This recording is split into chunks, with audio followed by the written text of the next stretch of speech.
Brought to you bye रजनीगंधा। यूं ही नहीं ताज ताज बन जाता है। शिल्पकारों का हुनर और चुनिंदा संगमरमर ताज को नायाब बनाते हैं। कुछ ऐसे ही चुनिंदा जगहों से बस खास ही चुनकर लाता हूँ। कतरे कतरे को मैं हीरे सा परखता हूँ।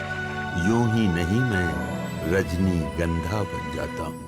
नमस्कार, आप देख रहे हैं बिस्तक। मैं रजत देवगन। आज निफ्टी की वीकली एक्सपायरी का दिन था और बाजार एक दायरे में ही फंस गया क्योंकि ऑप्शन राइटर्स डोमिनेट करते हैं एक्सपायरी वाले दिन। और आज तो जो मोटी मोटी पोजीशंस बन रखी थी कॉलों और पुटों में, तो बाजार को हिलने नहीं दिया। शुरुआती 1 घंटे की जो रेंज बनाई थी लगभग उसी में ही कामकाज हुआ, लेकिन हाँ, बायस पॉजिटिव था। आज निचले स्रोत पर एक बार जब गए थे तो वहां से एकदम से खरीदारी होनी शुरू हो गई थी और क्लोजिंग भी बहुत बेहतर आई है। लगातार 5वां ऐसा ट्रेडिंग सत्र है जहां पर निफ्टी की पॉजिटिव क्लोजिंग आई है। भले ही आपने परसेंटेज टर्म्स में गेंस बहुत ज्यादा ना देखे हो, लेकिन बाजार सरेंडर नहीं कर रहा अभी। अच्छा, अमेरिकन मार्केट्स में नैस्डैक रिकॉर्ड स्तरों पर, जापानीज मार्केट निके रिकॉर्ड स्तर पर, और जापान में तो जिनके प्रधानमंत्री उन्होंने इस्तीफा दे दिया। वैसे इस्तीफा तो नेपाल के प्रधानमंत्री ने भी दे दिया, लेकिन हमारे मार्केट्स पे इन सब घटनाओं का असर कम पड़ रहा है। पिछले कुछ दिनों से लगातार हम दबाव में हैं। जीएसटी रिफॉर्म्स के बावजूद हमारे मार्केट्स पे कोई बहुत बड़ी चाल नहीं बन रही है और एमएससीआई इमर्जिंग मार्केट्स पे इंडिया का जो वेटेज है वो 2 साल के निचले स्तर पे आ गया है। प्रॉब्लम तो है, विदेशी निवेशक अभी खरीद नहीं रहे हैं, तो बाजार एक दायरे में है। ऐसा लग रहा है जैसे जकड़ के रख दिया मार्केट को। कोई एक तरफा चाल नहीं बन रही है, लेकिन ये एक टाइम है, ये पास जरूर होगा। अभी थोड़ा पेशेंस रखने की इस समय जरूरत है। लेकिन आज के सत्र की बात करें तो सबसे पहले आज देखिए निफ्टी, जिसमें ओपन हुए 24,864 के लेवल पे। 24,814 का आज का दिन का लो है और हाई 24,891 का है। ये दोपहर को लगा है। अच्छी तेजी यहां पर बनती हुई नजर आ रही थी दिन के दौरान। 24,868 ये आज के दिन की क्लोजिंग आई है निफ्टी की, और कुल मिलाकर 95 पॉइंट्स 95 पॉइंट्स की बढ़त के साथ निफ्टी हो गया बंद। निफ्टी बैंक 29 अंक मात्र चढ़ पाया, 54,216 के लेवल पे हुआ है बंद। पिछले कुछ समय से अंडर परफॉर्म कर रहा है ये। और सेंसेक्स 314 अंकों की छलांग लगाकर 81,101 के लेवल पे हुआ है बंद। एडवांसेस निफ्टी के 33, गिरने वाले 17, और ब्रॉडर मार्केट्स पे 1,483 शेयर चढ़े हैं, उसके मुकाबले 1,514 शेयर गिरे हैं। बिखरा बिखरा मार्केट था, एक्शन मिड कैप स्टॉक्स में था, लेकिन जो निफ्टी पे पकड़ मजबूत करके वो थे आईटी। निफ्टी आईटी इंडेक्स ही आज 0.3% चढ़ा है। आज जो सबसे तेज चला वो था इन्फोसिस। खबर यहां पर यह है कि 11 सितंबर को कंपनी की बोर्ड बैठक होनी है, जिसमें बायबैक के ऊपर अनाउंसमेंट हो सकती है। बायबैक के ऊपर बोर्ड विचार करेगा, और ये स्टॉक एकदम से उछला ओपनिंग टिक्स में। उसके बाद दिन के दौरान और तेज हो गया, 5% के करीब चढ़ता हुआ नजर आया आज। इसके अलावा विप्रो भी चढ़ गया 0.3% से ज्यादा। टेक महिंद्रा 2.5% ऊपर रहा। फिर फार्मा सेक्टर में भी आज खरीदारी हुई है, और उसमें जो दिग्गज है डॉक्टर रेड्डी, इसका शेयर 3.5% ऊपर आ गया। पिछले कुछ दिनों से अदानी ग्रुप के शेयर में भी अच्छी खरीदारी हुई है, और आज अदानी पोर्ट्स, इस स्टॉक में 2.5% के आसपास के रिटर्न मिलते हुए नजर आए। निफ्टी लूजर्स में ट्रेंड, इटर्नल, अल्ट्राटेक, जियो फाइनेंशियल और इंडसइंड बैंक आधे फीसदी से 0.2% गिर गए। एफएनओ गेनर्स में इन्फोसिस, आज तो इन्फोसिस का स्टॉक चमक गया। उसने आईटी सेक्टर का मूड माहौल सुधार दिया था। निचले स्रोत से आज आईटी सेक्टर में, आईटी सेक्टर से जुड़ी कंपनियों में अच्छी खरीदारी हुई है। इन्फोसिस वायदा कारोबार का टॉप गेनर बना, 5% ऊपर रहा। टीटागढ़ 4.5% चढ़ा है। अंबर 4.5% ऊपर। डॉक्टर रेड्डीज और ग्लेनमार्क 3% से ज्यादा चढ़ गए। मिड कैप लूजर्स में पेटीएम, नाइका, ये 2 स्टॉक्स थे जो 2.25% से 0.3% नीचे आ गए। डिलीवरी, उनो मिंडा और सोना कॉमस्टार 2% से 2.25% नीचे रहे। मिड कैप गेनर्स में आज के सत्र में सूची है लंबी, और इनमें थोड़े से स्मॉल कैप स्टॉक्स भी होंगे जहां पर परसेंटेज के लिहाज से बहुत तगड़े रिटर्न्स मिले हैं। तो मार्केट कैप पे ना जाए, इमोशंस पे जाएं। आईटीडीसी आज के सत्र में बहुत ही तगड़ी खरीदारी, 20% ऊपर। प्री कैम शार्ट 16% चढ़ गया। जेटीईकेटी इंडिया लगभग 15% ऊपर था। क्विक हील 14% ऊपर, और ब्लूस्टोन, ये तो हाल फिलहाल की लिस्टिंग है, 12% का रिटर्न। तो ये थी खरीदारी आज के सत्र में, गजब की। निचले स्रोत से पलटे हैं। टेक्निकल चार्ट्स पे ढूंढ ढूंढ के भी निकालोगे, घूरते भी रहोगे ना, तब भी फिर ऐसी तेजी नहीं मिलेगी। आज के सत्र में दिखाई दे रही थी। अच्छा, फिर और आगे बढ़िए। लक्स केमिकल लगभग 0.9% ऊपर। लक्ष्मी ऑर्गेनिक्स, इसके अलावा एक्शन कंस्ट्रक्शन 8% ऊपर। फ्लोरोकेम 0.8% के करीब चला है। उज्जीवन स्मॉल फाइनेंस बैंक 7% ज्यादा चढ़ गया। एफिल 0.7% चढ़ गया।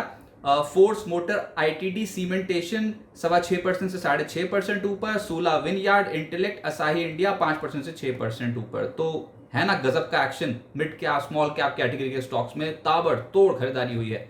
लूजर्स भी हैं, जिसमें मॉस्चिप 10% नीचे आ गया। केआईओसीएल, रिफेक्स, जेपी पार, वोल्टैम, जीएसएफसी, इन स्टॉक्स में आज लाल निशान की क्लोजिंग 3.25% से 4.5% नीचे चले गए स्टॉक।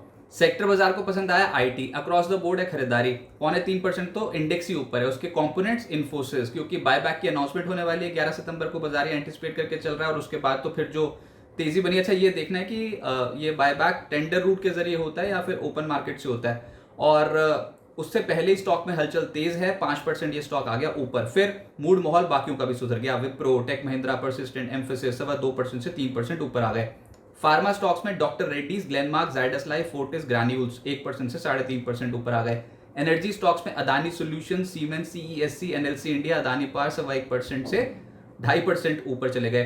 फाइनेंशियल्स में SBI card, SBI life, Muthoot finance, HDFC life, इन स्टॉक्स में तेजी आई 1% से 2%, लेकिन गिरे भी हैं। एचडीएफसी एएमसी और जियो फाइनेंशियल में प्रॉफिट बुकिंग देखने को मिली। ऑटोज में भी मिला जुला रुझान देखने को मिल रहा था, जिसमें tube investment, MRF, Eicher Motors, Maruti ये चढ़े हैं आधे फीसदी से करीब 3%, लेकिन गिरे भी हैं। अशोक लेलैंड और भारत फौज में मुनाफा वसूली 1.5% नीचे ले आए इन स्टॉक्स को। रेलवे स्टॉक्स में एक्शन तेज था, जिसमें रेलटेल 5.5% ऊपर था, टीटागढ़ 4.5% ऊपर, राइट्स 3% ऊपर और इरकॉन में हर निशान की क्लोजिंग दिखाई दी।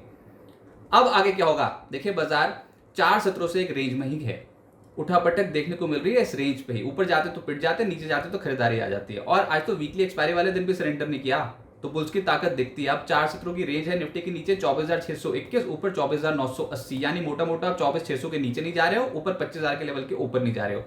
ऐसे में भी बुल्स ने सरेंडर नहीं किया और 5 दिनों से आपकी जो क्लोजिंग है वो पॉजिटिव हो रही है। भले ही रिटर्न्स बहुत बड़े बड़े ना हो, रिटर्न है ही नहीं है ना के बराबर, लेकिन क्लोजिंग पॉजिटिव है। तो इसका मतलब ये कि अभी तो बाजार ले रहा है आपका टेस्ट, इम्तिहान। धैर्य रखें ऐसे मूड माहौल में।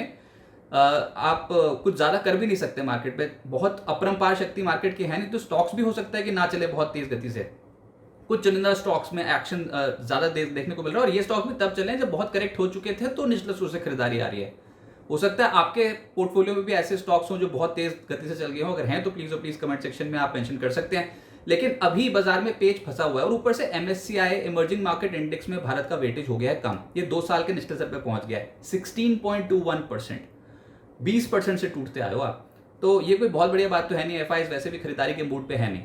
अब देखते हैं कि घरेलू संस्थागत निवेशक जो हर डिप में ऐड करते चले जा रहे हैं, तो ये जो पैसा है ये बाजार को कितना ड्राइव कर सकता है। वैसे हम हमेशा कहते हैं कि जैसे जैसे आप दिवाली की तरफ अप्रोच करते चले जाते हो ना, वैसे वैसे बाजार पिकअप होना शुरू हो जाता है। इतने बड़े जीएसटी रिफॉर्म के बावजूद बाजार बहुत तेज गति से ऊपर नहीं गया, तो यानी कहीं ना कहीं तो पेच फंसा हुआ है और धीरे धीरे करके फूक फूक के कदम रखेगा आगे मार्केट, ऐसा लग रहा है। और अर्निंग्स मेजर ड्राइवर होंगी, लेकिन उससे पहले जो अभी हम ट्रैक कर रहे हैं इस हफ्ते, वो है महंगाई के आंकड़े। भारत और यूएस के सीपीआई महंगाई के आंकड़े आ जाएंगे। अगले हफ्ते हम ट्रैक कर रहे हैं यूएस फेड की पॉलिसी, जिसमें कोई कह रहा है 25 बेसिस पॉइंट्स का रेट कट होगा, ये ज्यादातर मान रहे हैं।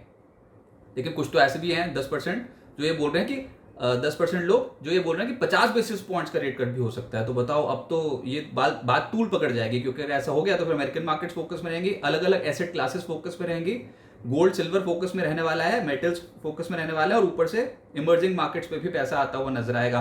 तो देखते हैं, बहुत बड़ा इवेंट है यूएस फेड की पॉलिसी, और काफी समय बाद अब ऐसी एंटिसिपेशन है कि यूएस फेड जो है वो रेट कट करेगा।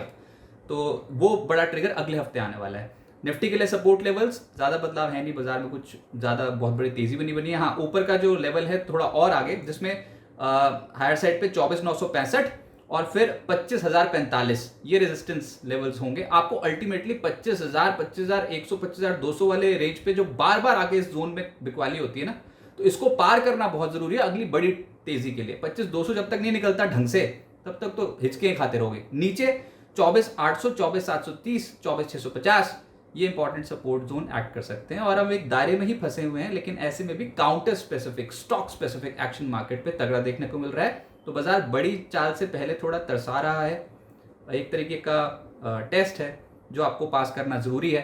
पेशेंस रखें, ये फेज भी बाजार में जो आया हुआ है इस समय वो पार हो जाएगा।